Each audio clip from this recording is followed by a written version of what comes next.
Servus meine Lieben, hier bin ich wieder, eure Ninja. Habt ihr eigentlich schon mal was richtig bayerisch Abgefahrenes gesehen? Ihr werdet es gleich in meiner Hausaufgabe sehen. Ist zwar nicht in jeder Hinsicht mein Geschmack, aber Geschmäcker sind halt nun mal verschieden. Und diesmal geht es nicht ums Essen.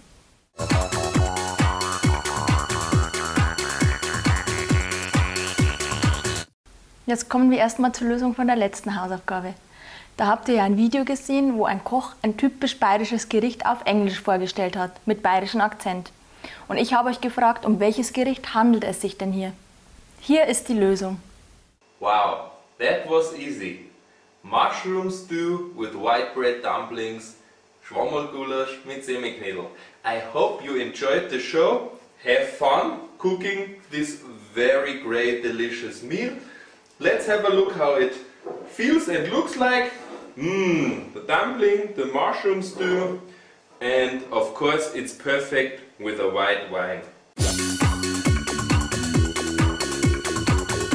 Und jetzt habe ich wieder einen Videoausschnitt für euch. Also schaut mal rein und staunt, was es so alles auf YouTube gibt.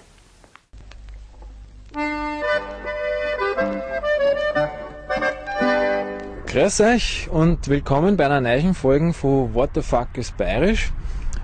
Ich bin heute in Niederbayern und zwar in dem Teil von Niederbayern, der Tränter der Terner ist. Na, wie hat euch denn der Moderator gefallen? Echt lustig, der sieht aus wie ein Milchbubi und moderiert eine Sendung, die heißt What the Fuck ist Bayerisch.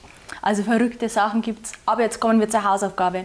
Ich möchte von euch wissen, was bedeuten die letzten 3 Worte, die der Junge in seiner Moderation sagt, nämlich Tränter der Terner. Ich bin richtig gespannt auf eure Lösungen. Schreibt mir diese wie immer als Kommentar unter mein Video. Und meine Süßen, auf keinen Fall wieder vergessen, mich zu bewerten. Also wie gesagt, ich bin gespannt, wer auf diese Lösung kommt. Das muss schon ein richtiger Niederurbayer sein. Also bis zum nächsten Mal. Ciao, Pfirti, eure Ninja. Hier bin ich wieder, eure Ninja. Aber ich kann nicht immer das Gleiche sagen am Anfang. Aber was kann ich noch sagen? Servus, meine Lieben. Habt ihr schon mal... Nochmal, schon wieder ein Videoausschnitt? Ach, jetzt kommt der verrückte Depp, gell? Ja. Wie geil ist das denn, Komma? Haha. Checken.